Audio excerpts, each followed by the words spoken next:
Bonjour chers étudiants, toujours dans le premier chapitre, maintenant nous allons voir la liaison covalente délocalisée en tenant compte des formes résonantes ou limites des molécules et des ions. La structure de Lewis de certaines molécules peut être écrite sous différentes formes appelées formes limites. Cependant, la forme réelle des molécules et des ions correspond à une structure intermédiaire caractérisée par la délocalisation de certains électrons de la liaison. Ce phénomène est appelé résonance. Par exemple, je vais vous montrer la construction des diagrammes moléculaires de Lewis de la molécule d'ozone O3. En fait, l'oxygène possède une couche de valence 2s2 de P4. Il est naturellement divalent, c'est-à-dire à son état neutre, il forme soit une liaison double ou deux liaisons simples. Le schéma de Lewis de chaque atome d'oxygène de la molécule d'ozone est donné par les notations suivantes. De ces schémas, on peut former une liaison double entre l'oxygène 2 et l'oxygène 3. Alors que pour l'oxygène 1, on fera un réarrangement électronique dans les orbitales atomiques pour obtenir la notation de Lewis de l'oxygène où l'atome d'oxygène est entouré de 3 doublés libres et une case quantique vide. Voilà. Étant donné que l'oxygène a un caractère donneur et accepteur à la fois, pour pouvoir former une liaison covalente dative entre un doublé non-liant de l'oxygène 2 et l'orbital vide de l'oxygène 1 pour obtenir la structure de Lewis suivante où l'oxygène 2 va se charger positivement car il a partagé son doublé non-liant avec l'orbital vide de l'oxygène 1. L'oxygène 1 va se charger négativement car il a fait une liaison simple lisse. Il possède 3 doublés libres. Ainsi, on peut remarquer qu'il est possible d'écrire deux formules de Lewis équivalentes F1 et F2 pour la molécule d'ozone. Dans ces deux formules, les rôles des atomes d'oxygène terminaux et les liaisons sont échangés puisque toutes les liaisons sont identiques. En effet, les formes isomères s'effectuent par déplacement des doublés non liants et les doubles liaisons. Ainsi, le passage d'une forme à une autre se présente par une flèche pointée des deux côtés. Voilà. Une troisième forme mésomère F3 de l'ozone peut être obtenue, mais elle est moins stable et elle ne vérifie pas la règle de l'octet. Cette formule est moins stable que les deux formules F1 et F2. Les trois formes de l'ozone constituent des formes mésomères ou des formes résonantes ou des formes limites.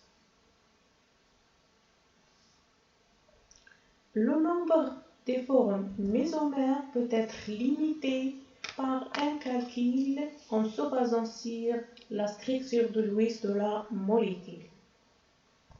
Le nombre de combinaisons de pi objets pris parmi n est égal à n factoriel divisé par pi factoriel multiplié par n-pi factoriel, avec n et le nombre des atomes périphériques participant à la résonance, P est le nombre de charges négatives contribuées, ou P est inférieur ou égal à N et supérieur ou égal à 1. Si N est inférieur à P, alors la combinaison C de P pour N est égale à 0. Donc, pour la molécule d'ozone, le nombre des formes mésomères principaux ou majoritaires est calculé selon les étapes suivantes. Tout d'abord, il faut construire la structure de Lewis de la molécule, sachant qu'on a 3 atomes d'oxygène et chaque atome possède 6 électrons de valence. Donc, le nombre des doublés ou des traits possibles est égal à 3 fois 6 moins 0. 0 est le nombre de charges portées par toute la molécule, qui est égal à 18 électrons de valence. Ça veut dire qu'on a 9 traits dans la structure de Lewis. Comme vous voyez, si vous comptez le nombre des traits, les traits, ça veut dire le nombre des liaisons lisses, le nombre des doublés libres. Voilà, donc si vous les comptez, vous trouvez 9 traits dans la structure. Ainsi, d'après la formule de Lewis, on a pour les atomes périphériques une charge négative pour les 2 atomes d'oxygène latéraux. Ça veut dire que P est égal à 1 et N est égal à 2.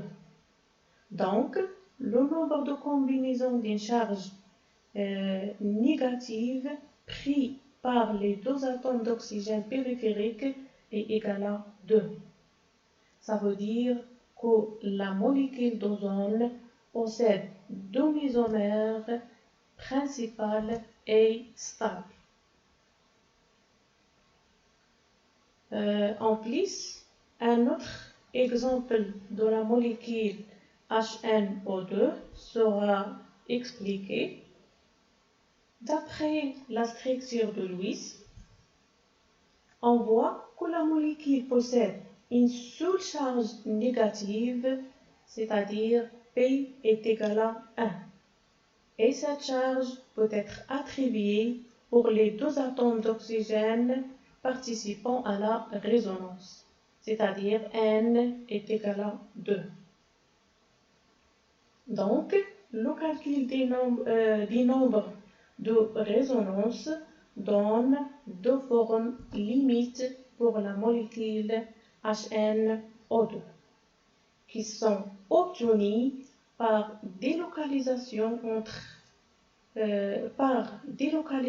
des liaisons entre l'atome d'azote et les 2 atomes d'oxygène. J'attire votre attention que la liaison NH est une liaison simple. En plus, H ne possède pas de doublés libres, donc cette liaison ne participe pas à la résonance. Ainsi, le phénomène de résonance est conditionné par les règles suivantes. Généralement, la résonance ne fait intervenir que les doubles et triples liaisons et les doublés non liants des molécules. Le poids statique d'une forme mésomère est d'autant plus grand qu'elle est neutre ou que les charges sont éloignées. Plus une molécule ou un ion présente des formes mésomères, plus sa stabilité est grande. Les charges sur les atomes doivent être en accord avec leur électronégativité. En plus, la résonance est d'autant plus importante que les structures limites correspondent à des niveaux énergétiques plus proches, voire identiques. c'est le cas des ions nitrates NO3-. En effet, les liaisons sont délocalisées entre l'atome d'azote et les 3 atomes d'oxygène, tels que la molécule NO3- forme 3 mésomères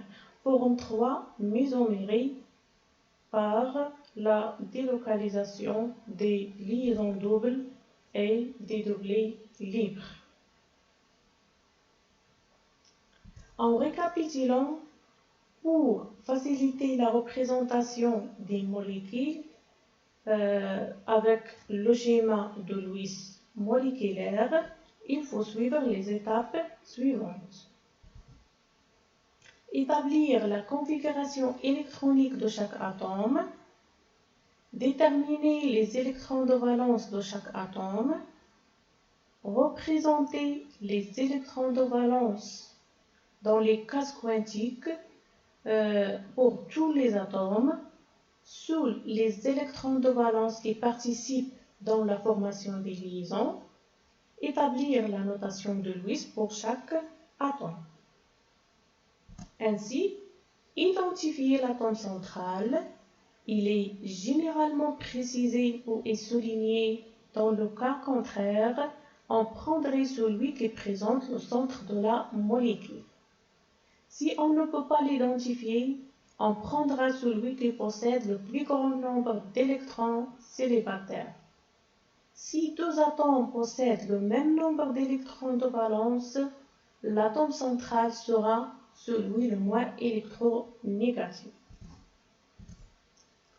Attribuer la charge que porte la molécule à l'atome le plus électropositif, si la charge est positive. Si la charge est négative, elle sera attribuée à l'atome le plus électronégatif.